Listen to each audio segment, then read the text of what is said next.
Okay. So corporate bonds. So here your borrower is the mining company, and your lender, instead of having a bank, you have these bond holders. Now you can do it in one of two ways. You can either list the bond, and then your individual lenders would each buy a certain amount of bonds. So you'd have many different lenders, and your bond would be listed and it could be easily traded on the secondary market. I can buy a bond from you without asking my borrower for approval. Or you could have a bond that's done via private placement where it's not listed, and maybe you have a few banks that take a huge position. Each of them take a huge position in the bond. The main thing about a bond is it pays a coupon, which I think is the next thing.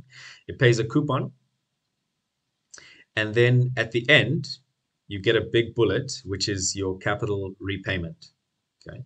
Now, whether the bond is listed or done via private placement, there are a lot of nuances there. It's quite expensive to list a bond, and especially if you're doing it for the first time, it can be very difficult process to get bondholders educated about the company, because typically bondholders um, don't do the amount of analysis that you guys do. So when you guys go to credit, you study this company in and out. But a bondholder is like PIC, they've seen 100 of them. They've got 100 of them in their portfolio. So all they're looking at is what the rating is and what the return is. Okay. So they're looking for diversification. So then they're not necessarily going to study the ins and outs of this company. So when a new bond comes into the market, it's going to take road shows, it's going to take a lot of education to get someone like the PIC on board, because they're not typically in the space of doing in-depth analysis the way you guys are. So the first upfront cost of doing your first bond issuance, um, a very lengthy process, a very expensive process. You have to hire a lot of advisors, and you have to get a lot of brokers involved, and your brokers are doing the road shows with you and just marketing the thing like crazy. And so for that reason, a lot of companies decide to do private placement first, where they have a few anchor investors, and they just deal with those anchor investors, which are typically banks and other financial institutions. Okay. And also, depending on whether it's listed or privately placed, depends on the yield that you get on the bond. The more liquid it is, generally, the better the pricing is for the client. But a private placement, very um, opaque, because you're only dealing with a few small group of lenders, and the pricing may be a little bit more steep for the borrower. So typical tenor is 5 to 7 years, and that's for your mining companies. You can get longer dated bonds, but that's typically only seen in retail type companies where the cash flows are a lot steadier. But in the mining space, you can see between 5 to 7 years. 5 years generally is the sweet spot. And your bonds form the base long-term liquidity of a company's capital structure. So as we mentioned earlier on, when you got that stage in the mining life cycle where things are steady, and you just want a steady and stable capital structure because you're no longer a growth stock.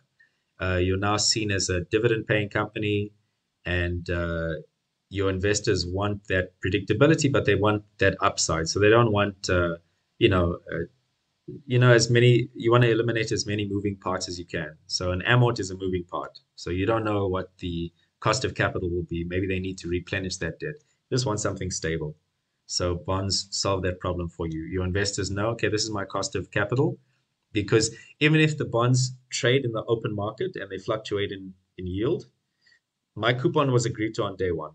For the next 5 to 7 years, I know what my cost of debt is. Okay, so that's good for forming your base long-term liquidity if you are at that stage of stability. So your bonds are also homogeneous, and they're not easily customizable to the issuer. Remember, the issuer here is the mining company.